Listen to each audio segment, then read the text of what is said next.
যখন কৃষ্ণ রাধাকে ছেড়ে যায় তখন রাধা বলে কাতর সুরে, কানাইয়া, তুমি তো আমাকে ছেড়ে যাচ্ছ, আমি কি করে বাঁচব বলো তো?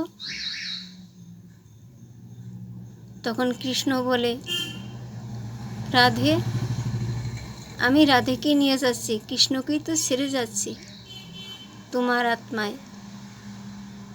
তুমি দেখো একবার।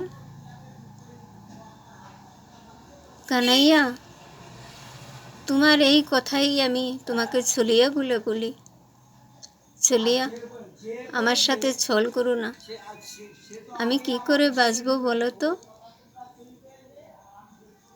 তখন কানাইয়া বলে, ওই ভরা দুপুরে, ওই চমচমা আকাশে তুমি যদি দেখো এক টুকরো মেঘ তোমার মাথার উপরে দাঁড়িয়েছে, তখন ভেবো আমিই আছি। রাধা তখন দৌড়িয়ে বেরিয়ে যায় দুপুরবেলা, দেখে সত্যিই তো এক টুকরা মেঘ এসে দাঁড়িয়ে আছে ওইখানে। কানহাইয়া কানহাইয়া করে বলে বলে চিৎকার করে করে ডাকে। ডাকতে ডাকতে ও রাধা ওইখানেই পড়ে যায়। তখন কানহাইয়া আসে বলে, রাধে, তুমি এত ব্যাকুল কেন হও বলো তো? তোমার ব্যাকুল হওয়া আমি ব্যাকুল হয়ে যাই রাধা, আমার যে কর্তব্য আমি পূর্ণ করতেই পারবো না তুমি যদি ব্যাকুল হও। রাধা বলে, কানহাইয়া, আমি আর এখন এই দেহের ভার উঠাতে পারছি না কানা।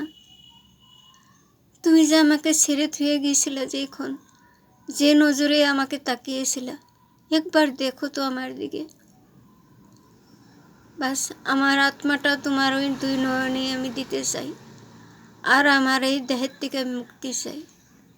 পারছি না কানহাইয়া, পারছি না, তোমাকে ছাড়া আমি কোনো মতেই থাকতে পারছি না।